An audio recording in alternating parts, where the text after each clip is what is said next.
আর মাত্র হাতে গোনা কয়েকটা দিন পরই লোকসভা ভোটের প্রাক্কালে অভিযোগ পাল্টা অভিযোগে জমজমাট রাজনৈতিক মঞ্চ। ইতিমধ্যেই ভোট প্রচারে ব্যস্ত সমস্ত রাজনৈতিক দলগুলি। এরই মাঝে আসানসোল লোকসভা কেন্দ্রের বিদায়ী সাংসদ তথা আসানসোল লোকসভা কেন্দ্রের এবারে তৃণমূল প্রার্থী শত্রুঘ্ন সিনহার বিরুদ্ধে পড়ল পোস্টার। অন্ডাল গ্রামের বিভিন্ন জায়গায় দেখা গেল এই পোস্টার বা লিফলেট। তাতে পরিষ্কার লেখা রয়েছে সন্ধান চাই, সন্ধান চাই। ওই পোস্টারে লেখা রয়েছে, মাননীয় শত্রুঘ্ন সিনহা মহাশয়কে দীর্ঘকাল যাবৎ আমরা খুঁজে পাচ্ছি না। যদি কোনো সহৃদয় ব্যক্তি তাকে খুঁজে পান আমাদের জানাবেন। অন্ডাল গ্রামের ওই এলাকায় বিজেপির তরফেই এমন পোস্টার দেওয়া হয়েছে। কেন অন্ডাল এলাকায় এই ধরনের পোস্টার? এই বিষয়ে পশ্চিম বর্ধমান জেলার বিজেপির কিষাণ মোর্চার সহ সভাপতি রবীন্দ্রনাথ রায় জানান, কেন্দ্রীয় সরকারের একটা সঠিক সিদ্ধান্তের বিরোধিতা করে মনোমালিন্য হয়ে পড়ে বাবুল সুপ্রিয় ভারতীয় জনতা পার্টির এখানকার যিনি সাংসদ ছিলেন আসানসোল লোকসভা কেন্দ্রে, উনি সরে যান। সরে যাওয়ার ফলে একটা অকাল নির্বাচন আসানসোল লোকসভা কেন্দ্রে আসে। সেই অকাল নির্বাচনে আসানসোল লোকসভা কেন্দ্রের মানুষ তৃণমূলের উপরে ভরসা করে একজন বাইরের প্রতিনিধিকে প্রতিনিধিত্ব করার সুযোগ করে দেয়, শত্রুঘ্ন সিনহা মহাশয়কে।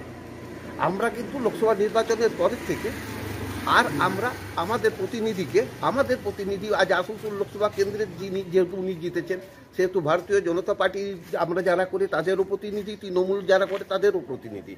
আমরা কিন্তু সেই প্রতিনিধিকে একটা দিনের জন্য আর আমরা দেখতে পেলাম না। তাই আমরা এই পোস্টারটা দিয়েছি। যদি ওনাকে কেউ পেয়ে থাকেন তাহলে সম্মান জানান, কারণ আবার উনি শুনছি আসানসোল লোকসভা কেন্দ্রের প্রার্থী হিসাবে ওনার নাম ঘোষণা করা হয়েছে। আবার হয়তো ওনাকে কেউ ভোট দিয়ে পরে হয়তো কেউ ভোট দেবে, ভাববে হয়তো আবার হয়তো কিছু করবে, কিন্তু আবার সে আমরা 5 বছর দেখতে পাবো না।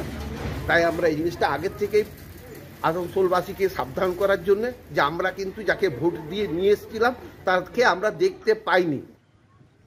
অন্যদিকে এই ঘটনাকে বিজেপির চক্রান্ত বলে দাবি করেন অন্ডাল গ্রাম পঞ্চায়েতের উপপ্রধান সুধীন পান্ডে। তিনি বলেন, এটা বিজেপির ফুলি চক্রান্ত। অ্যাকচুয়ালি বিজেপি আসানসোল লোকসভা কেন্দ্রে কোনো প্রার্থী পায়নি। রিসেন্ট যাকে তারা ঘোষণা করেছেন বিজেপি এসএস আলুলাকে, তিনিই তো অ্যাকচুয়ালি নিখোঁজ। তিনি যখন দার্জিলিংয়ে দাঁড়িয়েছিল, দার্জিলিংয়ের মানুষের কোনো কাজ করেনি 5 বছর। ভিড় 5 বছর এলেন দুর্গাপুরে 5 বছর দাঁড়ালো, 11 দাঁড়ালো, জিতলো কম ভোটে, 2200 ভোটে জিতেছিল, কিন্তু 5 বছর মানুষের কোনো কাজ করে নেই। তারা একটা কিছু করার নেই বিজেপির, যেহেতু মানুষের কাজ করে না।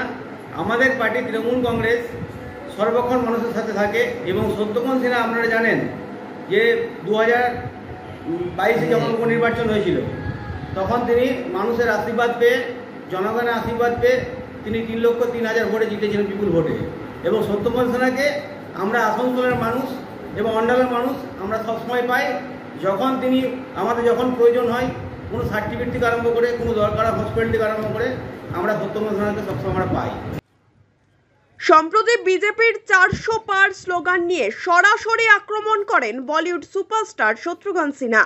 গতবার উপনির্বাচনে এই কেন্দ্র থেকে বিপুল ভোটে জয়ী হয়েছিলেন তিনি। বিজেপির পুরনো সৈনিক সুরিন্দর সিং আলুওয়ালিয়ার বিরুদ্ধে প্রচারেও তার সেই আত্মবিশ্বাস দেখা গিয়েছে।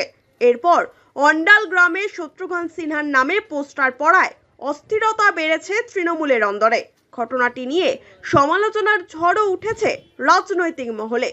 তবে দমে যাওয়ার পাত্র নন এই বলিউড সুপারস্টার। এবার 2 বরিষ্ঠ রাজনীতিকের লড়াই দেখবে আসানসোলের মানুষ, কিন্তু শেষ হাসি কে হাসবেন 4 জুনই এর উত্তর পাবেন আসানসোলবাসী। Bureau report, one India Bangla.